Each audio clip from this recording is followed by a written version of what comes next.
My name is Cindy Sauer, and along with Rosie Volkmer, we are co-chairs of the Catholic Social Teaching Team, and we co-sponsor Theology Matters with the Spectrum Religious Education group in the parish.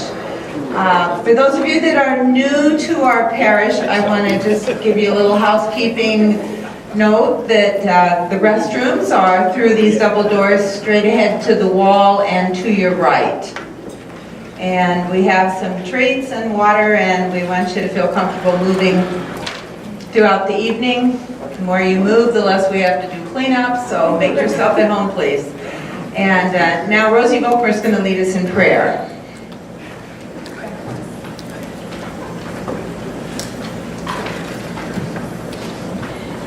Let us begin in the name of the Father, and of the Son, and of the Holy Spirit. Gracious God, we rejoice in this opportunity to gather in your name.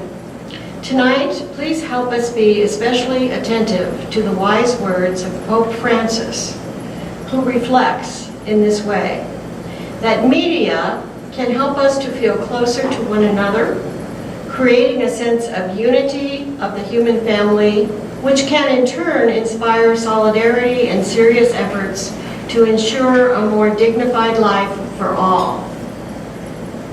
Good communication helps us to grow closer, to know one another better, and ultimately to grow in unity.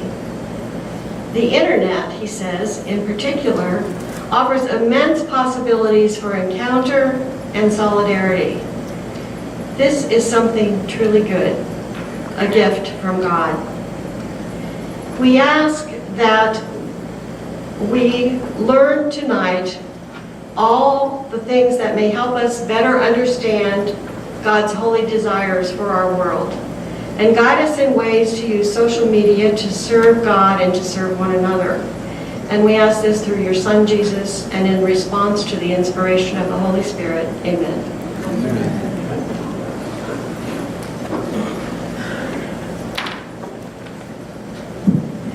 Before I introduce our presenter, I want to also mention that we could not be having these events without the generosity of the theology department at Creighton University. And we are so grateful. We want to thank Todd Salzman, who's here representing the theology department, and also our person with some technology expertise that we don't have to help him with. We'll see. Thank you, Todd.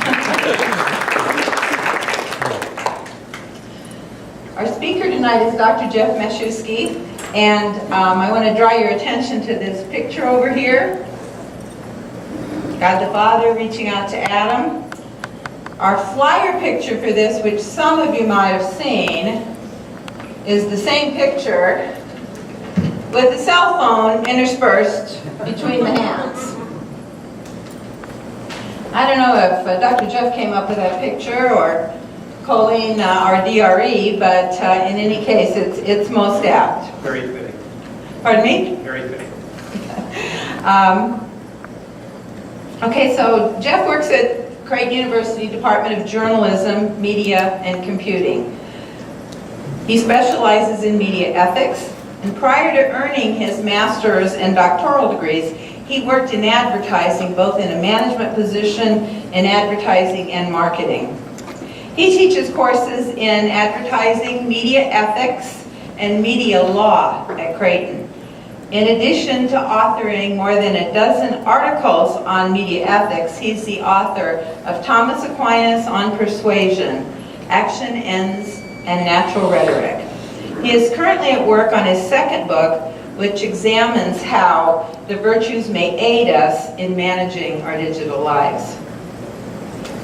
Throughout his conversation, he will talk about a variety of topics, and we'll have a conversation about how our virtues enacted using social media, Facebook, and the virtue of friendship, love, and the problems of social media use.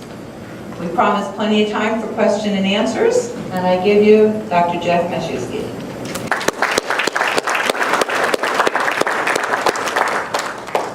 Thank you for that kind introduction, Cindy, and thank you all. It's great to be here. Great to be here talking about something that's very, very near and dear to my heart, and something I suspect that's kind of near and dear to all of our hearts, right? And so welcome to Conversations in Ethics in Social Media, or as I like to call it, is social media ethics an oxymoron? You might have heard the old song about, Army intelligence, that's an oxymoron. We're going to talk more about whether social media ethics is such a thing also. Okay, now, I know that a lot of you have devices, right, with you.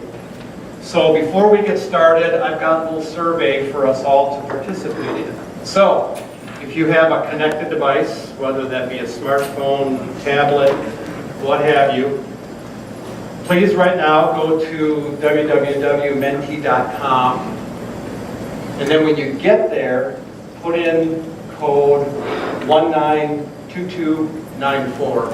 I believe that you need to enter a space between the 9 and the 2, and between the 2 and the 9, just like it's shown up there. So go ahead and log on. You're going to be presented with 3 different questions. And go ahead and take a minute to answer those 3 questions. And if all goes well, we're going to see the results live.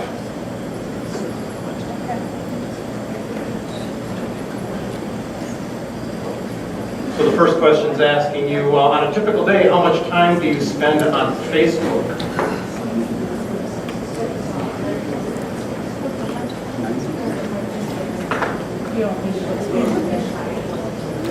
Everybody able to get on?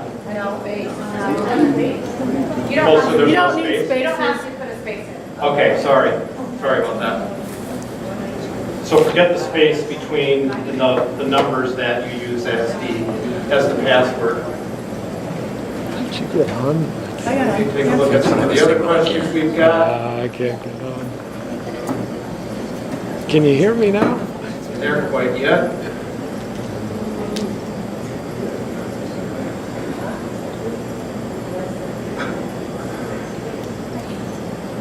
What the Wi-Fi password here is. Actually, someone Colleen might Rose Lou. Andy?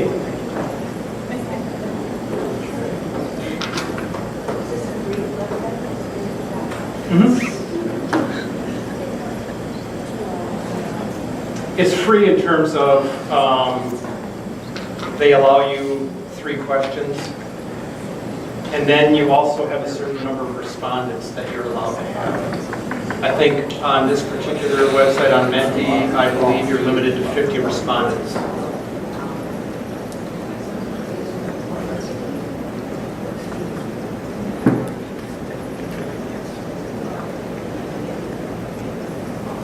Okay, responses are getting there.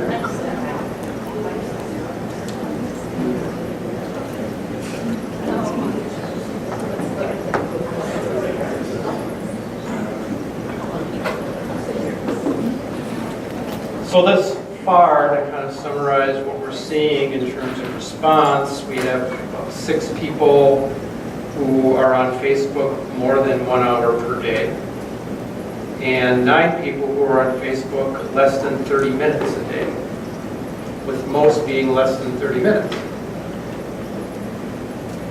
On a scale of 1 to 10, with 1 being the lowest, how good is using Facebook as a way to interact with your friends? So far, we're right in the middle, kind of. 5.2, 4.9.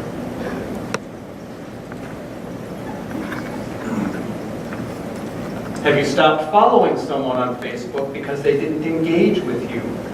So far, we have 4 answering yes and 9 answering no. Now, more answering no than yes.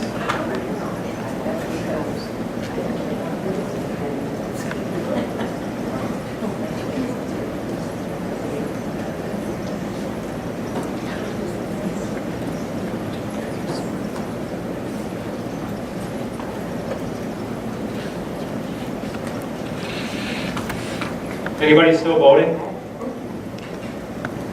Raise your hands if you are. Just finished? Okay. Anybody else still voting? Okay, so we'll get back to this a little bit later on here tonight. But again, for us to just kind of remember, 7 people out of the 16, a little under half, are more than 1 hour on Facebook time per day, and 9 people less than 30 minutes, just a little bit more than half. When it comes to how good is using Facebook as a way to interact with your friends, we're just slightly below kind of good, I guess. Either not very good or very good. Slightly below average. And have you stopped following someone on Facebook because they didn't engage you? Well, most people, the lion's share of people said no. Okay, so we'll get back to all that a little bit later on.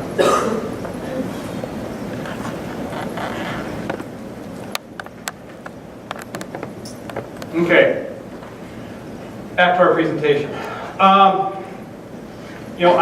I really have to admit that things would probably be a lot easier for us tonight if I were just able to boil all of this stuff down into one easily manageable tidbit, bit of advice. And I guess here it would be given to us by singer John Mayer. His advice on how to tweet safely. Number 1, say your tweet out loud. Number 2, pretend you are someone who hates you. Number 3, attack your tweet from all angles. And number 4, which I like the best, wait 10 days. There you go, right? I mean, you follow that, well, I don't know, I guess we'd be okay with using Twitter, right?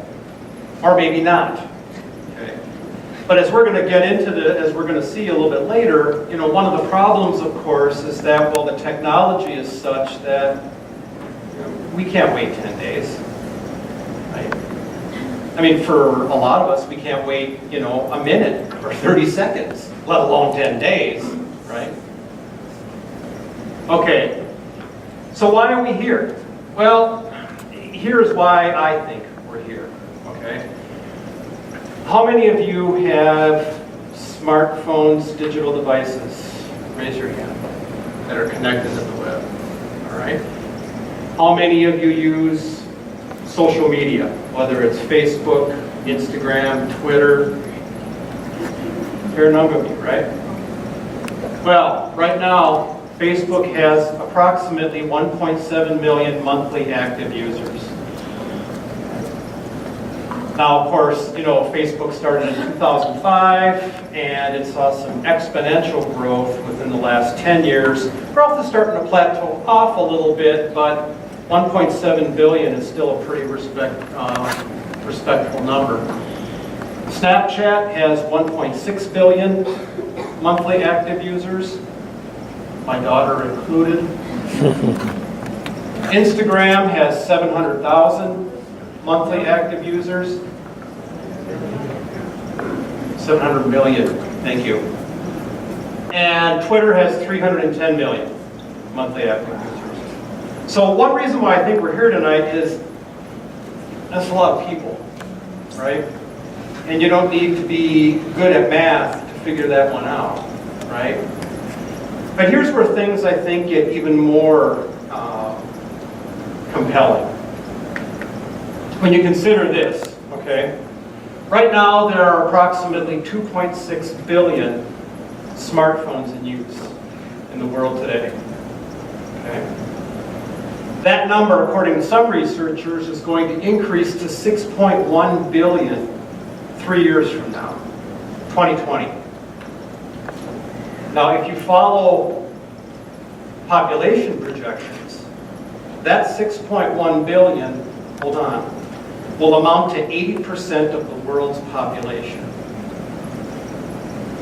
So in 3 years, in theory anyway, 80% of the world's population will have access to these devices, right?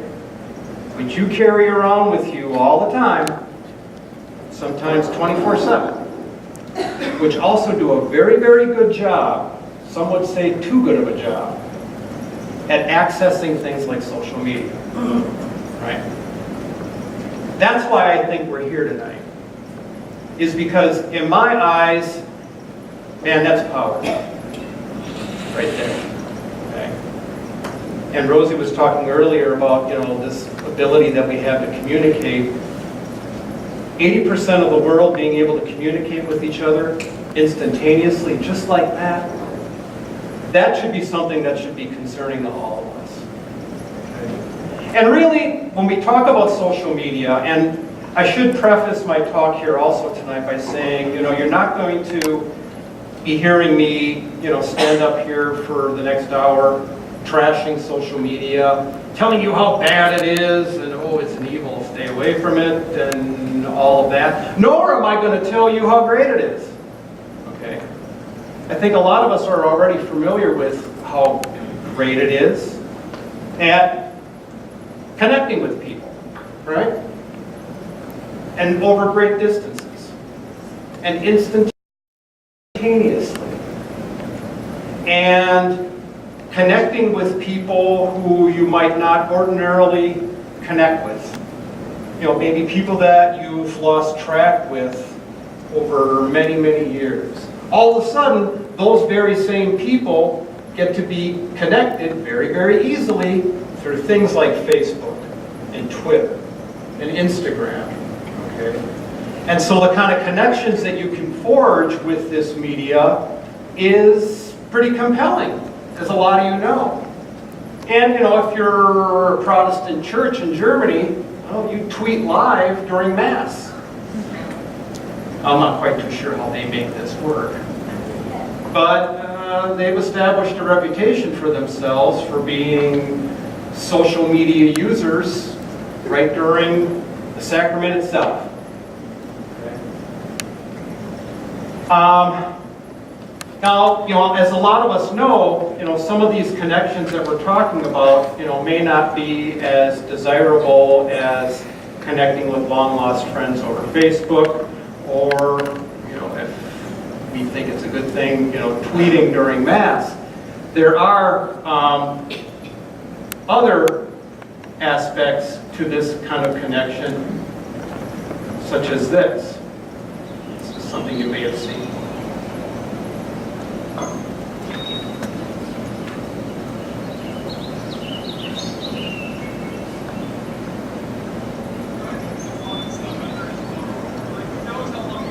Colleen, are you able to adjust the volume at all?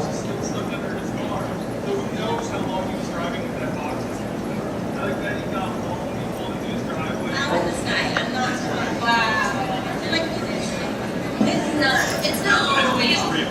Maybe to go see the lineup for longer.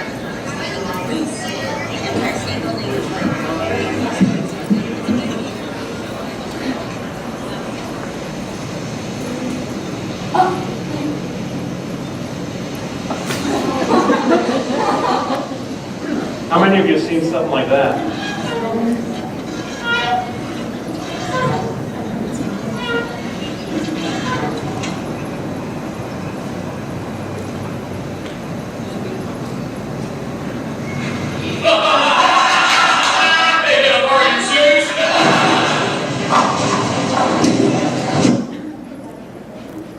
What? No. No.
So we can debate the quality of those connections, right? Are they real, are they not? If they are, Here's to the big game, to the growers of the sod on which it's played, to the makers of stadiums made of nachos, and to the stadiums made of nachos. I gotta say, that sounds pretty good, right? We can debate the quality of those connections, right? I mean, some of them may be good, some of them may be bad. But, of course, as you're, I'm sure, aware, there are some bad things that can happen with this kind of technology, right? Expressing hate, putting Facebook pages up that denigrate people, that express hatred toward certain genders, certain racial groups, those kinds of things. Online bullying, something that is very commonplace. And social media happens to host a lot of it. Trolling. Everybody here know what trolling is? Does anybody not know what trolling is beyond being in a fishing boat and trying to catch That's what that's what I'm familiar with too, being a Wisconsin boy and fishing on Lake Michigan. Trolling is, kind of lurking in, in comment sections on websites, for example, and responding to people's questions with posts that are intended to rile people up, okay? Or just plain incivility. Social media seems to be very, very good at hosting that kind of stuff. So although these connections are great, long lost friends, keeping in touch with people who we don't see very often because of time or distance, and some of the bad, that brings with it some bad stuff. So which leads us to think, okay, well, is there a way to think about how we interact with these things, with these devices? Is there a way to think about how we use this power that we have? Well, yeah, of course there is, right? There's ethics, okay? And, we could talk about different moral philosophies, My good friend Todd could certainly do a great job of that as well. But what I think is one of the best ways to approach social media use in a way that many people can understand is to talk about virtues. That's something that we're maybe all familiar with, at least to some extent. But I think if we try to come in touch with virtues, we'll understand a little bit better about how to interact with these things, how to interact with this technology in a way that is beneficial for all of us. Or in a way that, St. Thomas Aquinas might say is, part of living a good life. Because that's what we are put on this earth to do, right? To lead good lives. And when we think about virtues then, and if we want to begin the process of seeing how virtues may inform our use of technology, of social media in particular, one thing I think that's helpful is to think of virtues as perfecting human choice. Now, I often tell students at school on the first day of my media ethics class, kind of like with the John Mayer thing that I used with you folks just a few minutes ago. Things would be a lot easier for you guys if I could just boil this semester down into just one word, right? I could give you this one word and then we call it good and say, okay, you're done for this semester, right? And that word is choice. In my mind, that's what ethics is about. really. At the end of the day, it's a study of how we make choices. And as human beings, you know, if you want to sit and just think about it, and think about all the choices that you make from the time you wake up in the morning until the time you fall asleep at night, and study the choices that you make, all of them, you'll realize that we are, in a very real sense, choice-making machines, right? And the reason why we're choice-making machines is, well, we're human, right? We've got the gift of reason, right? And that's what having reason is all about, right? We have the ability to make reasoned choices, right? Now you might argue with me and say, well, Jeff, I don't know. I see squirrels. Squirrels seem to make choices, right? You know? They look at a couple things on the ground and, well, they make a choice. Well, do I pick up this nut or do I pick up this piece of styrofoam? What do I eat? Right? Well, they seem to do a pretty good job at choosing the nuts and not choosing the styrofoam. At least most of the time, I think, right? But that's not what we're getting at here, right? We have the ability to make reasoned choice. And not only that, but we have the ability to make a certain kind of choice. A certain kind of choice that has boundaries to it, that has constraints, to which we can apply some kind of criteria. And those criteria I'm talking about tonight are the virtues. And you may be familiar with the four big ones here. Okay? Virtue of justice, prudence, temperance, courage. Now, different writers over the years have, you know, either added or subtracted virtues from this list. You know, I think it was Aristotle who came up with a list of nearly 20 different virtues. Okay? So this list here is certainly not exhaustive. But yet I think by taking a look at these four tonight, we can take a look at how ethics may relate to social media use. And in particular, how virtues may help inform those ethics. What's justice? Well, one way of looking at justice is looking at it this way. Justice is giving to each her or his due.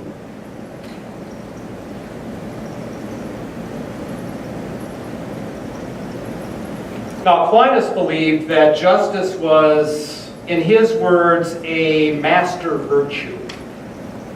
So in other words, you know, I believe that if you were to force Aquinas to, you know, somehow list these virtues in some kind of a hierarchy, he would more or less be forced to put justice right up at the top. And you'll see why here in a little bit, okay?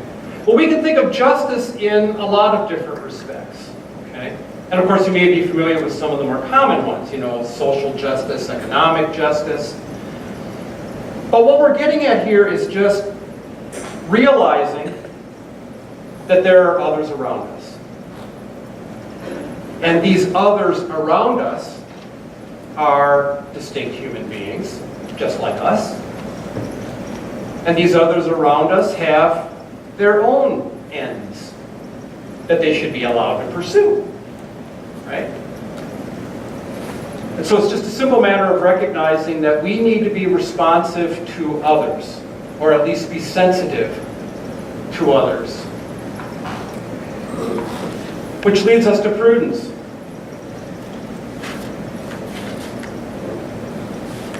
Now you might wonder, well, okay, well, what makes a prudent decision? Okay.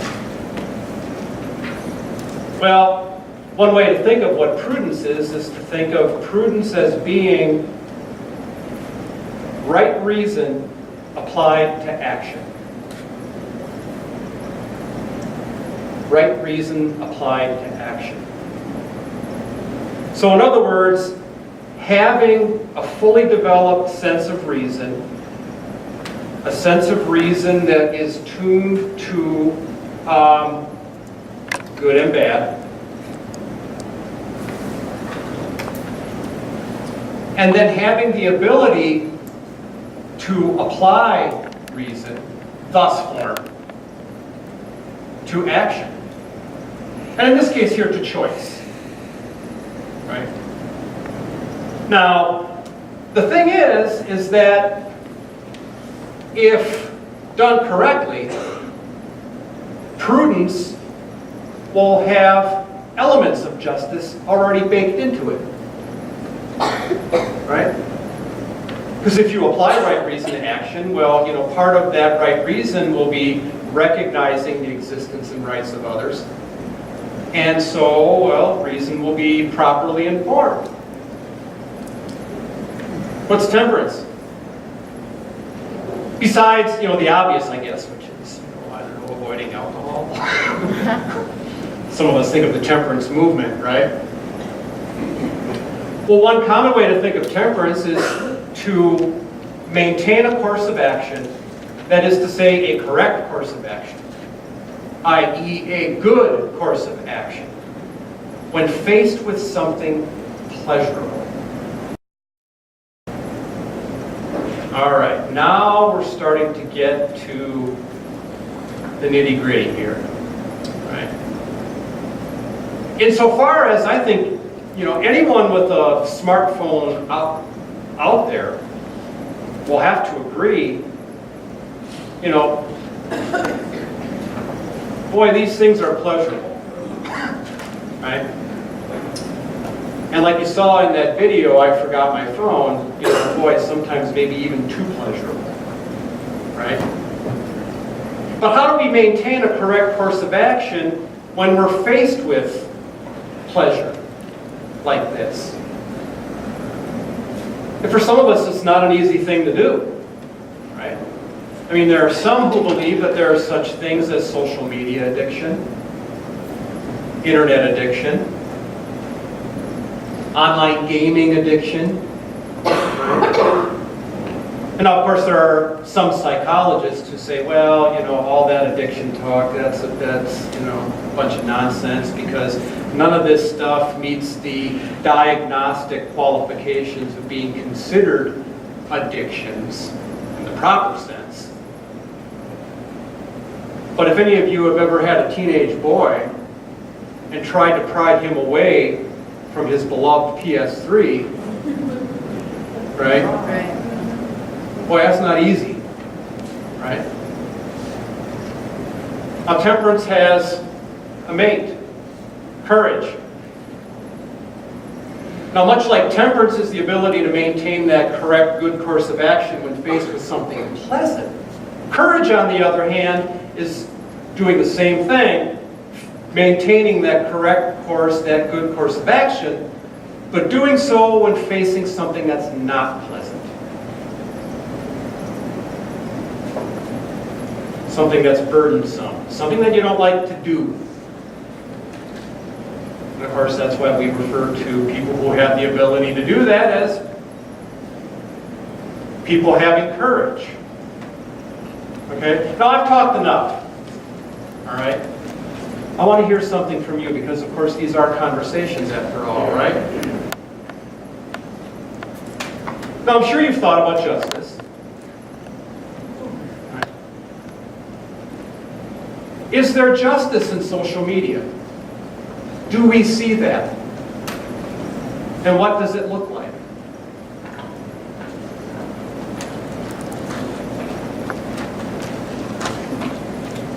Somebody share. Yes, ma'am. Okay, my exposure is pretty limited to Facebook. Mm-hmm. And I was kind of forced onto Facebook by the ladies that I sew with. I quilt in a small quilt group. They said, we need to be able to communicate faster and better, so we're going to go on Facebook. And I'm like, I said, okay, fine, we'll make it private. But at the same time, I have found other sites that have to do with quilting. And I would have to say, in that community of Facebook users, there is a lot of justice. Okay. Somebody says, you know, I'm having trouble with this, I can't make up my mind. Should I use the blue or the green? And she'll get 75 answers. Right, right. And then from that, she can filter out, you know, who's saying, you know, which one's the most popular. Sure, sure. And so, to me, that's justice. Everyone's being equally fair, just quietly expressing their opinion, not being judgmental about anybody else. She asks a simple question, she gets a simple answer. And so that's been most of my experience. Okay. Who else would like to share? Yes. Wasn't the Women's March advertised through social media? Yes. I think I learned that in one of my classes. Yes. So it wasn't like on the news or flyers sent out to a bunch of random people. It was started out as just a group of women. Yeah. I learned that from her. Yeah, right, Yeah. exactly. That's a great example. You bet. In the spring, you know, all those women's marches that, you know, really occurred all across the country, right? That was a social media phenomenon, really, more than anything, right? And it was all started on social media, maintained on social media, and organized on social media, trying to give voice to those individuals who felt as if they maybe had no voice. Right? Okay. Yes? Yeah, I think there's justice on these different sites, but I don't think we can ignore the fact that there's injustice also. And that's what you have to be aware of and conscious of when you're on these sites. Absolutely, absolutely. I was going to get to that. You're absolutely right. There is a lot of injustice that occurs on social media in general. People being taken advantage of, voices not being heard, and intolerance in general. Yeah. Well, I'm coming from way before all of this. I don't need, yes, you do, because we can't hear it. Because we can hear it. Oh, well, and you need to move right up. Oh. Anyway, I don't think it's on. by listening to all of this and coming from a long way back in life and education, I'm thinking unless people or children are brought up with this background, it's not going to continue. Well, it is all good now. But I think unless they have some background in ethics and justice, which a lot is not going on now, you're going to have difficulty making sure this all goes smoothly like it's supposed to. Absolutely. For those of you who couldn't hear, she said, you know, for all those who are growing up with this technology now,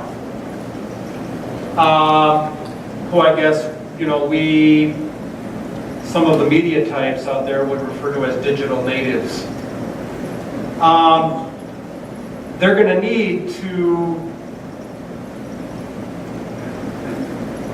contact and come in touch with ethics, with right and wrong, as they use this stuff. And particularly because, you know, they're using it quite a lot, and that usage, or those usage rates, are certainly not going to go down. I mean, they're going to continue to go up. Who else would like to share about justice? Yeah. Just a moment. Oh, sorry. I guess Facebook shows justice by when natural disasters happen or when bad things happen to people, they start like GoFundMes, and that's something that brings the entire country together. And there's like even one specific example where a case of injustice happened on Facebook when a guy, a Hispanic man, was selling hot dogs on the corner and a policeman took all of his money away. And someone recorded that happening to him, and that's illegal to take all of his hard-earned money away. And then people started a GoFundMe for him, and he got the justice he deserved because he got $600,000 back through the GoFundMe, and the policeman was suspended from his job. Because that's not right to do. Yeah, right. Good. So it was like a case of injustice. Being solved with remedied, justice. being remedied Oh, my on bad. Facebook. Right, because of its extraordinary reach, yeah. There was another hand over here, I think, Colleen? Dennis. Thank you, Colleen.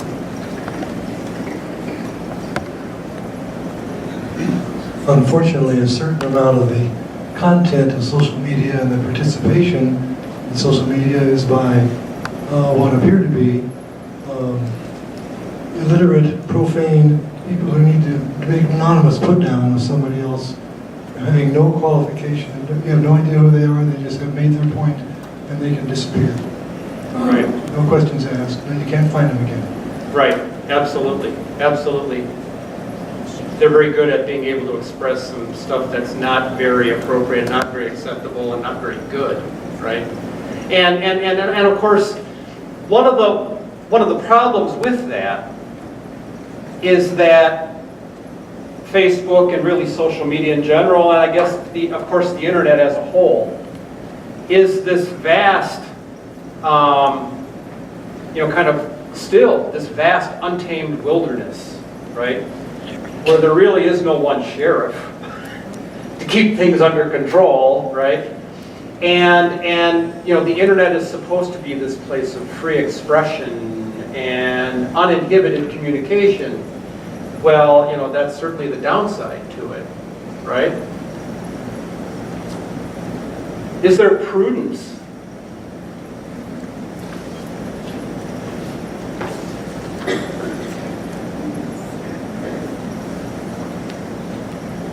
Just a moment. If there is, we don't see it. Because if a person really thinks before they act, and Right. they probably wouldn't do what they did, so.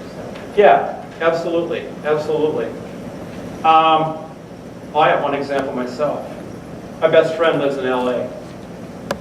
And so of course we communicate a lot with, Facebook. And he's an avid bike rider. And he posted on Facebook, well, I'm going for a ride this morning with a bunch of my friends. And we're going to be going on some pretty challenging routes in the San Gabriel Mountains or what have you. And he got done with it all. And he posted again on Facebook and said, wow, that was really, really tough. These guys smoked me. I can't believe how good they were. I just feel like, I don't know what the word was he used, but it was kind of like one of these things where he said, oh, I'm totally inadequate, Well, I read that and I thought, poor guy, And so I responded by saying, hey, look, you went out there, you had fun, you got exercise, you did your body good. Who cares about keeping up with all the other guys, right? It's all good, right? You went out and biked. You didn't stay at home and sit on the couch and eat 4 bags of potato chips, right? You did good. Now, is that prudence? Maybe, right? Realizing that here's somebody in need, friend in need, and I'm going to take a moment or two out of my day to, hey, pat him on the back a little bit, say, hey, that's all right. This is a tough one.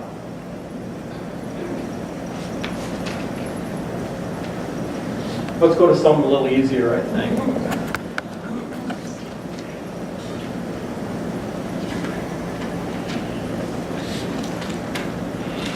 Is there temperance?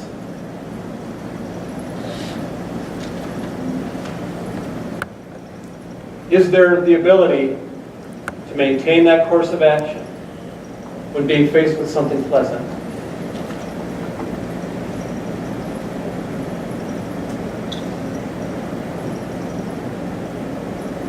Yeah.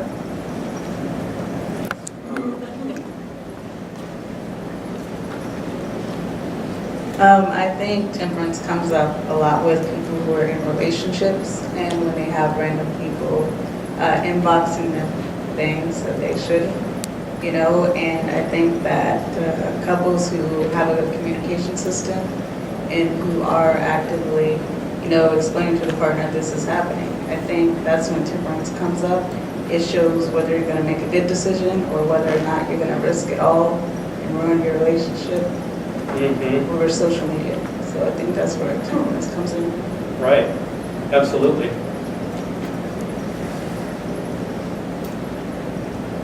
Thought I saw them.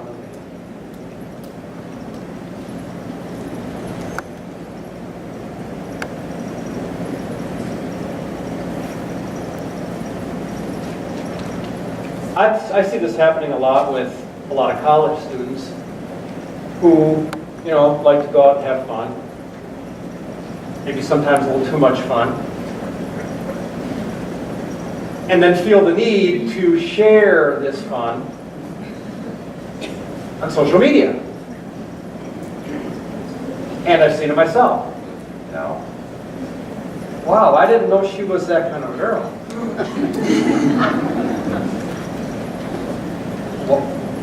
Wow. Right? Yeah. We all do it. Well, and so we feel, we then, you know, at least as teachers feel the need to say, hey, look, you know, you're going to be applying for a job, you know?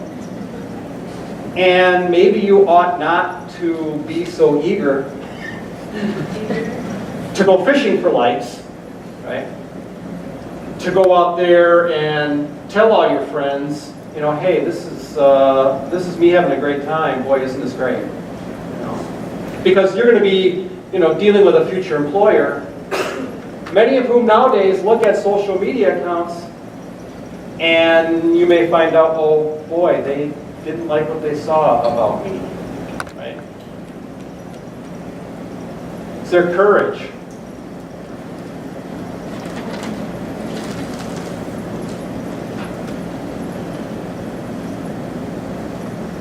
One example of that may be the women's marches. I know that there was a lot of pushback for some of those sites where there were people saying, you know, ridiculing them and saying, you know, what are you trying to do? This is pointless, you know. Oh, you go home, stay at home, all that stuff. More recently, there was the DACA down on 29th Street, the DACA gathering, and there was a lot of lashback, and even on people who wanted to protest against DACA when it was really just a peaceful, uplifting protest. The people who attended that, it was a very positive and colorful environment, so it was like a good course of action, even when it was faced with some consequences. Yeah, good. Good. So is it courageous for me to do this on somebody's page? Is that courage? Or is it more courageous for me to turn them off, to unfriend them, however one does that? What do you guys think? Save your time and mind. And then unfriend them. Sometimes it takes courage. Wait 10 days. Oh yeah. Sometimes it takes courage. You know, maybe even to unfriend somebody on Facebook who, I don't know, you don't agree with. They're, I don't know, doing some things you don't like, and you really don't want to deal with it anymore, right? But heaven forbid we offend them, right? Right. Heaven forbid they find out that I unfriended them, right? Because boy, then what's going to happen? I saw this on the last election. I had family members that would literally not talk to each other because they were either completely left-sided or completely right-sided, and they would post things, and it would offend each other. They were literally offending each other, and they're siblings. They're my aunts and uncles, and they literally had to stop using Facebook because of all of the political stuff that they were posting. Sure. So I don't know if that's courage to I don't know. I thought it was kind of like courage to voice your political opinions, but then it's also in another way negative sometimes where people might not perceive it the same way. Yeah, right. And I think it would especially take courage with family to be able to say, no, look, I don't want to participate in this particular discussion, right? I love you, that's great, but I don't want to talk about this right now, right? I mean, it's kind of like the same equivalent of, a discussion going on at home, and you're saying, okay, look, I don't want any part of this now. I'm going to go to a different part of the house. You go have at it, right? One virtue beyond the big four that we've talked about is the virtue of friendship. That's pretty important to us, I think, isn't it? I mean, after all, we're social animals. And really, if you want to think about it, virtues in and of themselves have a social component. If we lived all by ourselves, and if we had nobody else around us, if we really were like the last person on earth, would virtues matter?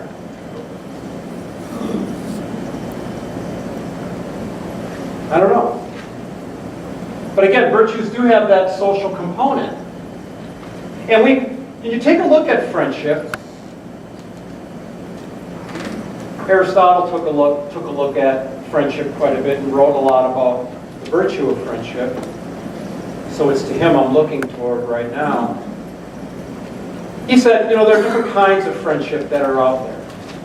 And when I describe these, you may notice them. Okay? One of them are friendships of utility.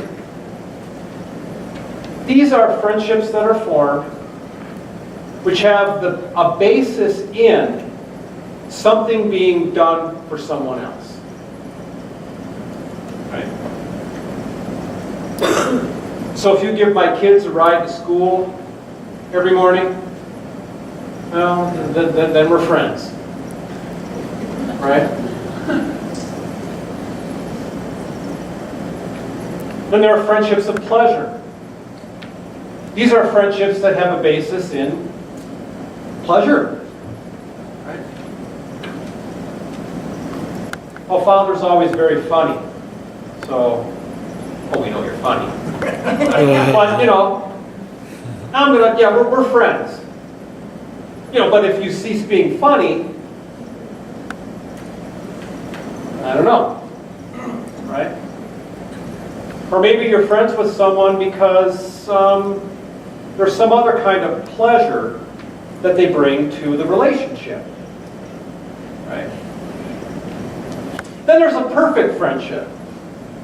This is at the top of the ladder. Okay? Where you're friends with someone to such an extent that you care about their ends, their goals, their life, just as much as they do. And it's completely reciprocal. Okay? They feel the same about you.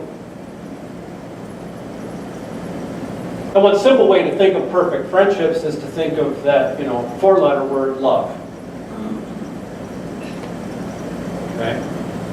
But this kind of, to me, begs the question then, and maybe you sense where I'm going with this.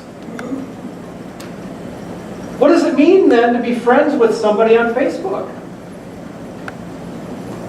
How many likes you have, maybe?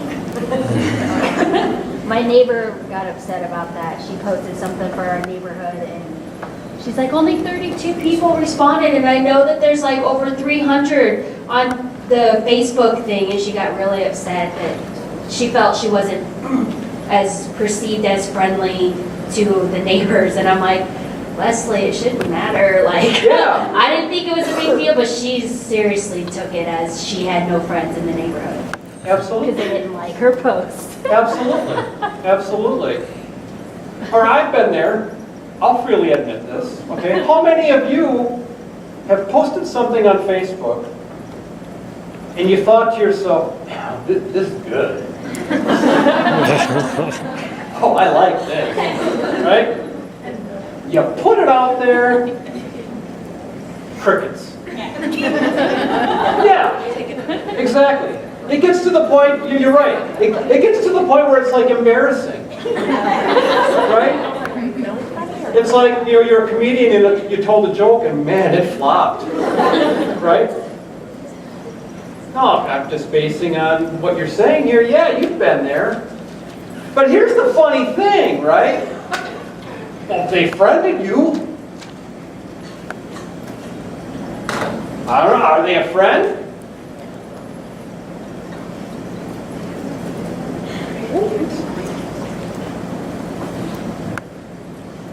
Some people actually just use Facebook just to check in, you know. I'm one of those people, like I have friends in different states, so when they post things, I get to check in with them without having to constantly call them, and vice versa, because people are a little too busy to constantly call in different time zones and whatnot. Absolutely. So I think friendship can be, yes, you met this person off Facebook. When you get on Facebook, you're just there to check in and see how they're doing, and leave them be. Absolutely. If they want to call you, they'll call you if they need something. Yeah, absolutely, absolutely. So you may say back to me, well, Jeff, come on, right? I mean, I know that, my friend on Facebook is not going to be a friend. I mean, just because somebody didn't like what you posted doesn't mean they hate you, right? I mean, after all, according to some research out there, about 85% of the friends that we have on Facebook are people who we have physical relationships with, right? So it's not like most of our friends on on Facebook are people who we really never even see, right? So yeah, maybe there is a difference between that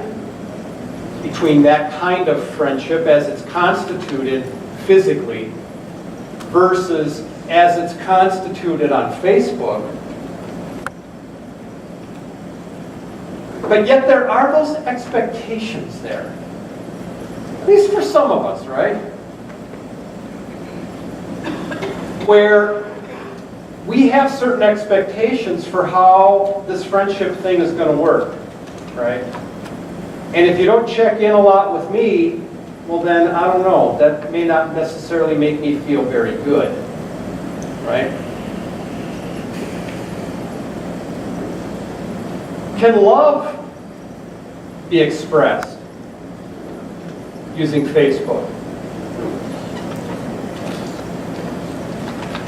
I think probably certainly it could. Go ahead. I think a lot of times with like relationships, people will post things about their significant others and be like, oh, I love this person so much, which is, to me, I don't like seeing it, but I mean, that is a way to express it, so, I don't know. Why don't you like seeing? It's just annoying to me, personally. It's annoying? Yeah. Okay. Okay. I don't like delete them, but I just, Yeah. Sometimes people put out cry for helps on Facebook. Yes. So like when they're feeling Yes. down and they just need like a last resort for someone to pick them up. And then they finally see who's like all there for them. And sometimes it even makes a difference in them like going to the hospital for them. Just like Absolutely. getting it together. Absolutely. There are suicide programs that make good advantage of, take good advantage of Facebook. So if you want to take a look at that and say, well, yeah, boy, there are some expressions of love there, right? Mr. Brown. To me, love is a personal thing, and you cannot express personal affection through the internet. I think a lot of people would agree. Absolutely. Can you do it through a letter? That's a good question. I think you can do it through a letter more than you can through the media, the Facebook.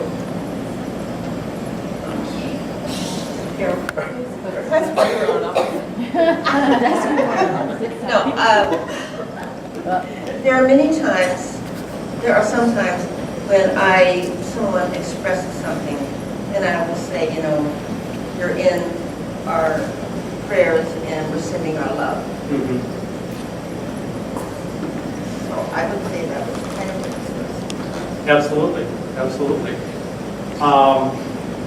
I had that experience myself not too long ago. A friend of mine from high school, her husband passed away from cancer. And it was one of these kinds of things where he had been suffering for a period of time. And so he finally passed away, and she shared that on Facebook, and, you know, it was amazing to see that outpouring of support for her, you know, saying, hey, Dee Dee, you know, we love you, you know, God loves you, you know, Mark's in a better place, you know, be strong. Well, I am totally inept when it comes to Facebook. I'm on and I have some friends, but Ron usually has to ask me, did you see those cute pictures of the grandkids that are, you know, and then I maybe go searching and maybe I find it. But you know, the best thing is there's that heart emoji. And I just get to say, I love you by going boom, and it's done. I love it. That's good. You know, but getting back to what Mr. Brown was saying, you know, I mean, again, you know, we need probably to realize that we have personal relationships with these people outside of Facebook. So, you know, for those kinds of relationships, you know, Facebook certainly could serve as a pretty effective conduit, you know, for using the, you know, the heart emoji, you know, absolutely. I realize I'm starting to get a little short on time, and I'm sorry I'm so long-winded. I don't know.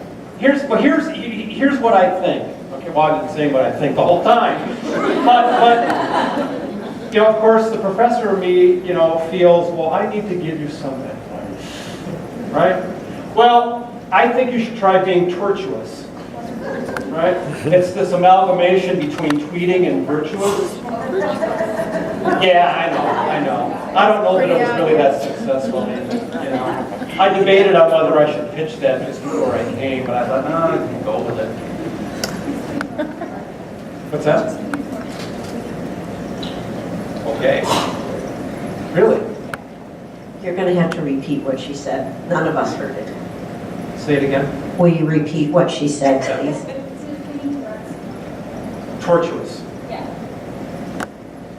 Who's tortuous? What's that? Oh, okay. Okay.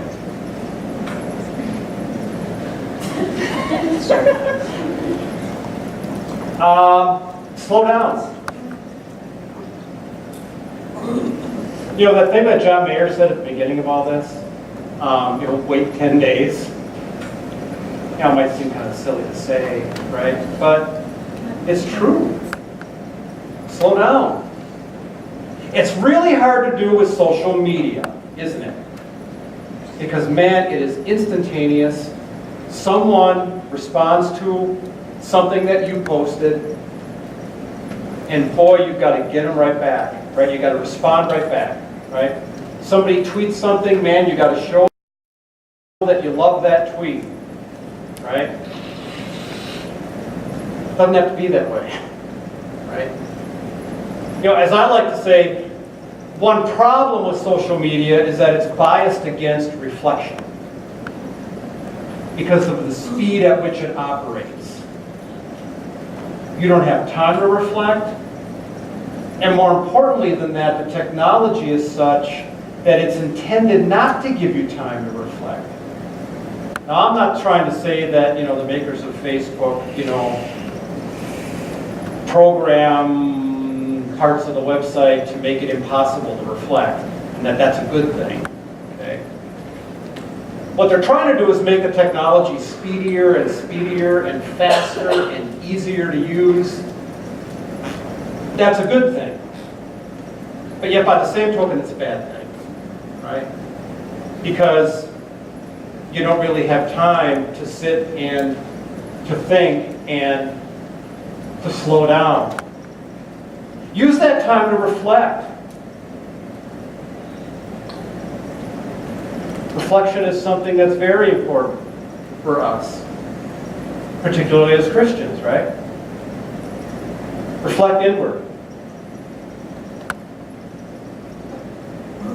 Think about what you're going to do, or think about what you are doing. I remember growing up, I was a typical impetuous boy. And I remember my father, God love him, he would tell me repeatedly, over many years, he would say to me, Jeffrey John, think before you talk. Now, when I was 8 years old, I thought to myself, that doesn't make any sense.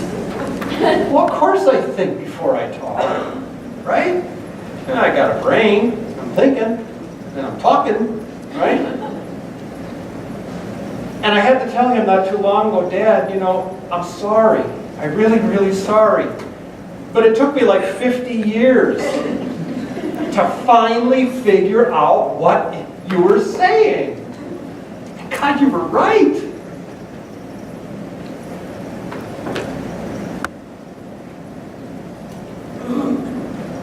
When we think, when we reflect, we ought to be guided by the principles of justice.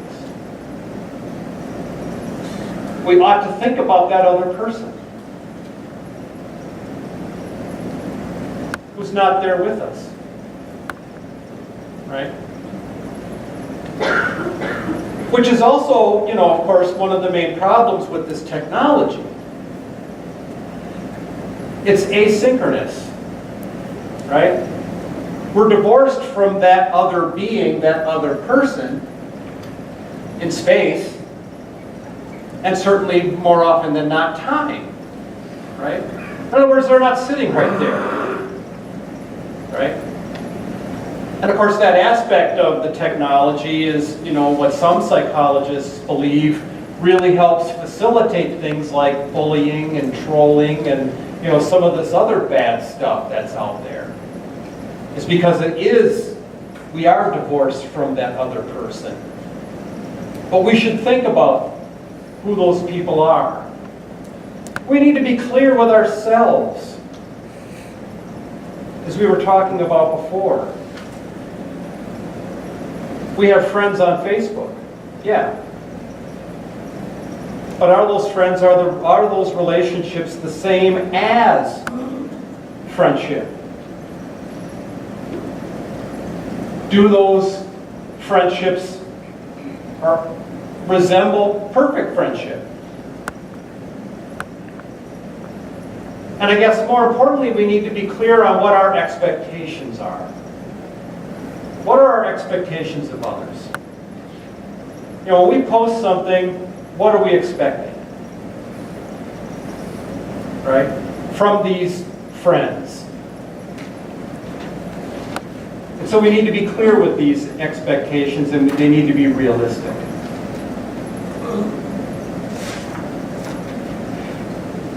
Father. No. I hesitate to give this to you.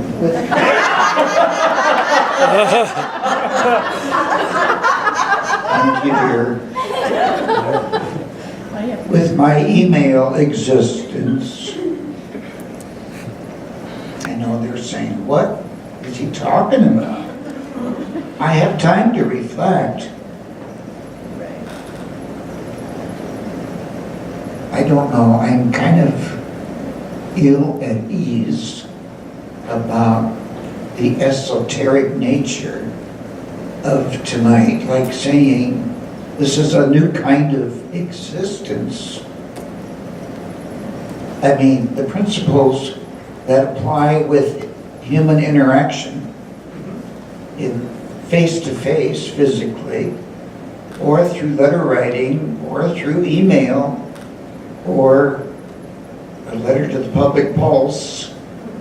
I mean, it's about human intercourse, right? Yeah, at the end of the day, you bet. So why is this Facebook, or I don't even know what that other guy was with the yellow thing, what is that? Snapchat. Who? Snapchat. Snapchat. Well, that sounds exciting.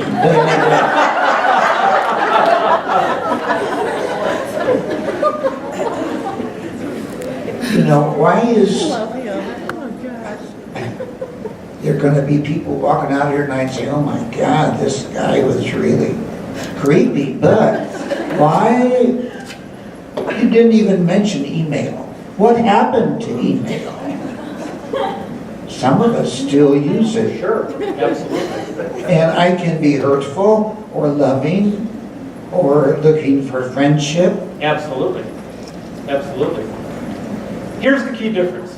What's the key difference? The key difference is, throughout the years, no one has ever talked about addiction to letter writing.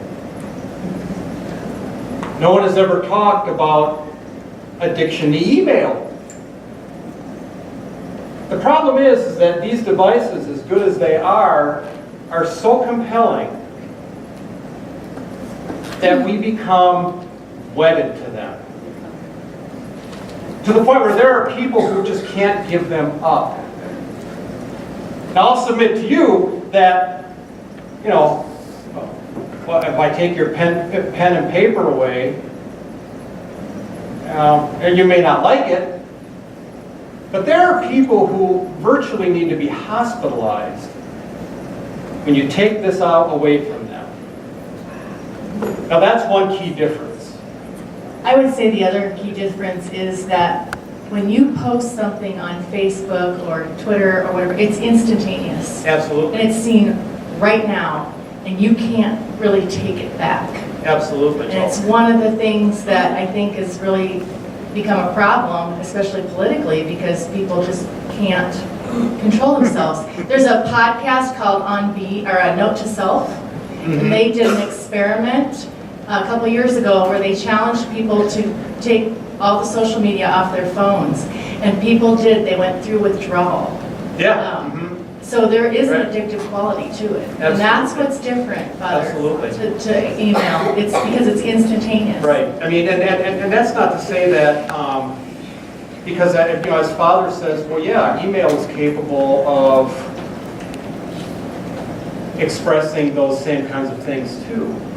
But you're right about the social media, Facebook and Twitter and Instagram, all of them. Is that what you broadcast is broadcast to a lot of people.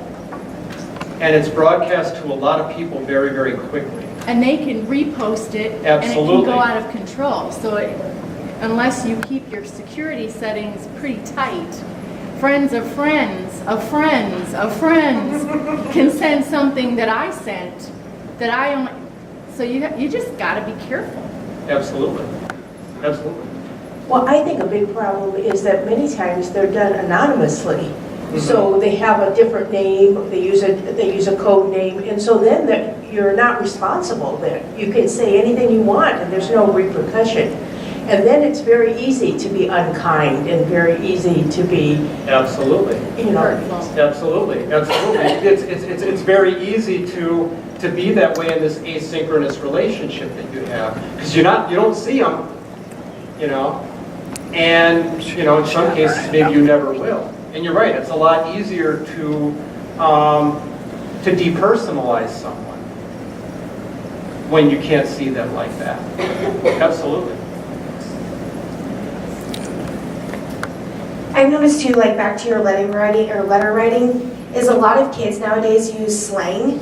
So when they go out to the professional world, they're using the slang that they use on the internet, and it's not really appropriate to like business owners and stuff like that. I mean, my parents own a business, and they've had people put in applications, and you cannot imagine what they put on there. I mean, they spell you as just a U and not Y-O-U.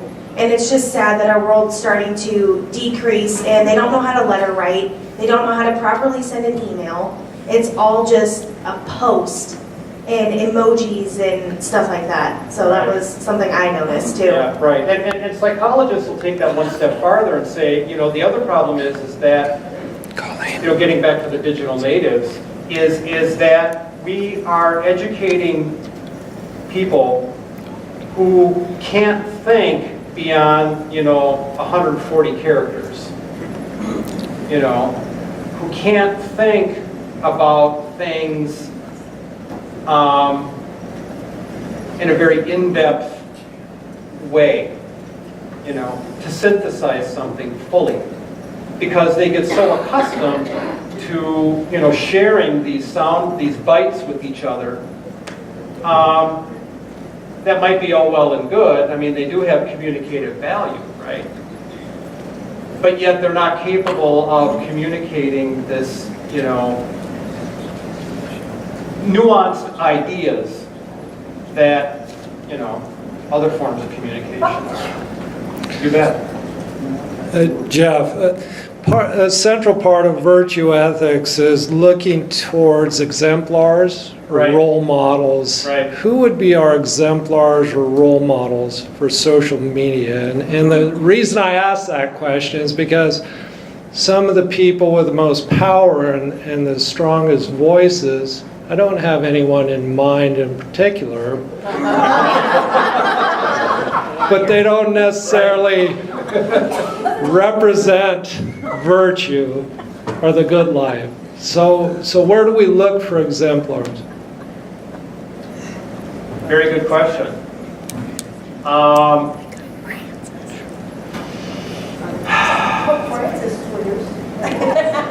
And he does. He does. He does. The Pope does tweet.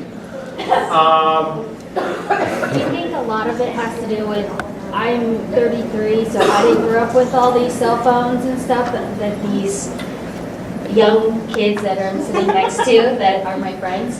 But as a parent, you didn't grow up with that.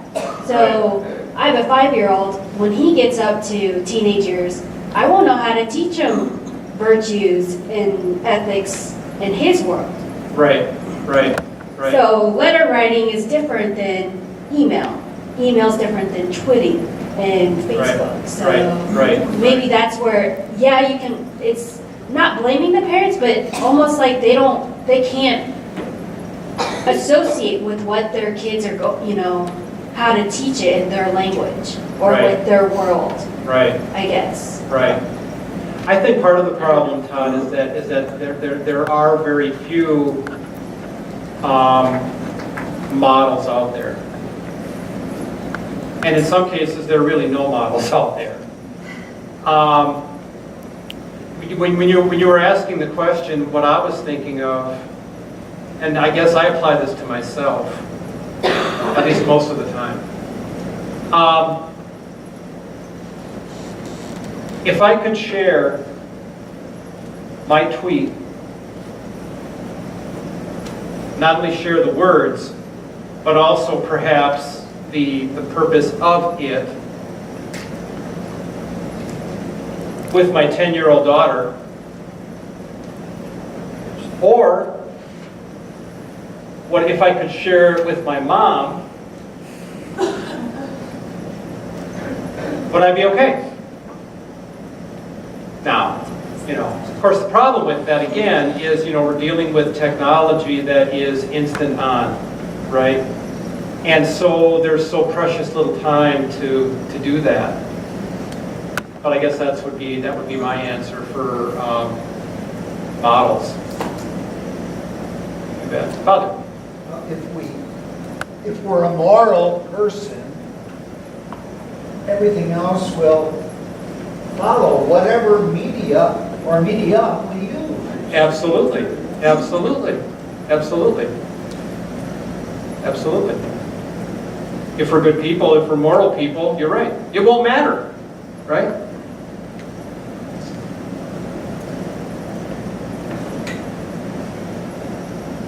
Any other questions? Well, thank you. Oh, wait. One more, go ahead.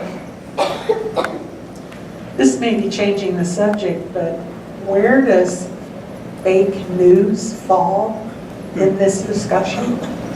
I think it breaks all the virtues. I have to be honest, on the way over here, I was driving down Blondo and I thought, they're gonna ask you about fake news, aren't they? And there was the other part of me that was like, ah, no, they're not gonna bother with that, you know? So, yeah, what about that? My response to that is what Father said here. To me, fake news comes down to intent and comes down, fake news has a purpose. It has an objective. And I think we need to be pretty clear about that. And I think individuals who propagate things like that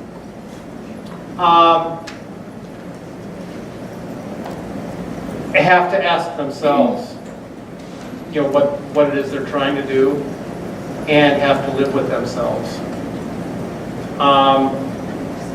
You know, part of what I do is I teach journalism, and so that's a question that my students oftentimes wrestle with. What do we do in this age, during this time, when what we do is being questioned by so many people, and what we do seems to be parodied quite effectively, thank you very much, by things like fake news. What do we do?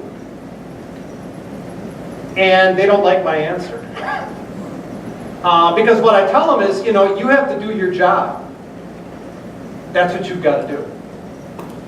And, you know, which has led to a lot of disagreements in newsrooms across the country about, well, what do we do about people out there who say, well, politicians are lying?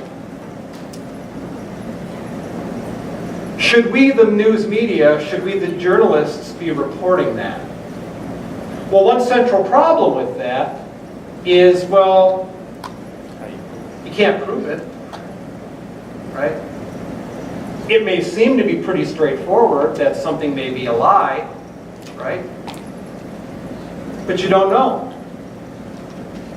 And so, you know, keep in mind that that's what journalists are supposed to do. They're supposed to report the facts as they know them, right? Now, yeah, there's certainly biased reporting going on out there, no doubt about it, right? But I think that, you know, going back to what Father said, you know, you have to be a moral person. You have to be clear on what your intentions are, what your goals are, what your purpose is in performing a given act. And if you're a good moral person, well then, you know, you wouldn't be doing that. You'd be trying to find other ways that are probably more honest and straightforward to deal with a problem that you feel needs to be dealt with, rather than doing something like that. One last question. Yes, ma'am. A question about the audience, for the audience. Why is most of the audience female? And here as I could guess, 100% of the audience that is more or less college age is female.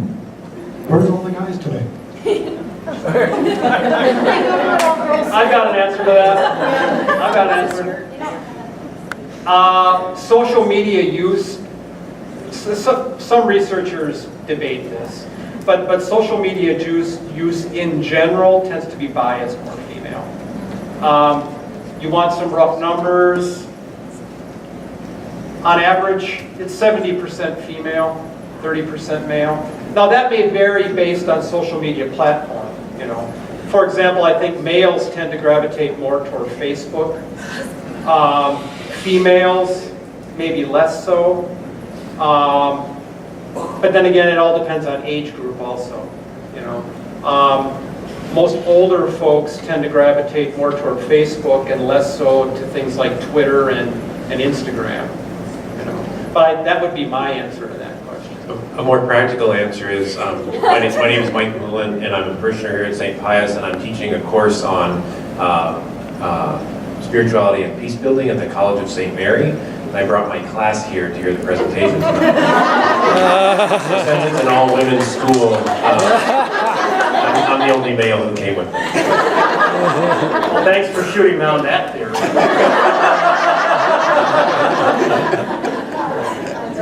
Thank you for bringing them all in. Yeah. That's awesome. That's great. Well, again, thank you. If you want to connect with me, I maintain a Facebook page that I use with my media ethics class. We tend to post some interesting cases on there. And of course, one of the great things about teaching something like media ethics and, well, media law is, man, there's always something to talk about. You know? And also on Twitter at CUInfoethics. Can we enroll or audit these classes? Oh, absolutely. Absolutely. You hear that? You're all welcome. Let's give Dr. Jeff another big round of applause. Thank you very much. Well, a couple final words from me. Pope Francis is here. If anybody needs a selfie with him, you're welcome. He's eager for those sorts of things. And, you know, as I said at the beginning, I'm with the Catholic Social Teaching team here at our parish. And so one of the sayings that's real important to me and that hangs in my house is that we are called to act for justice, to love tenderly, and to walk humbly with our God. From Micah. And if we can remember that while we're on our machines, all will be well. Very well said. Thank you. Thank you. It was lovely. I'm not letting you go without a plug for next month's Theology Matters is a presentation on the end-of-life decisions in light of the ethical and religious directives. So that will be really good. Dr. Amy Haddad from Creighton will be presenting that October 30th, 7 p.m. in this room. So get the word out on social media or whatever, okay? Thank you all for coming. Thank you, Todd.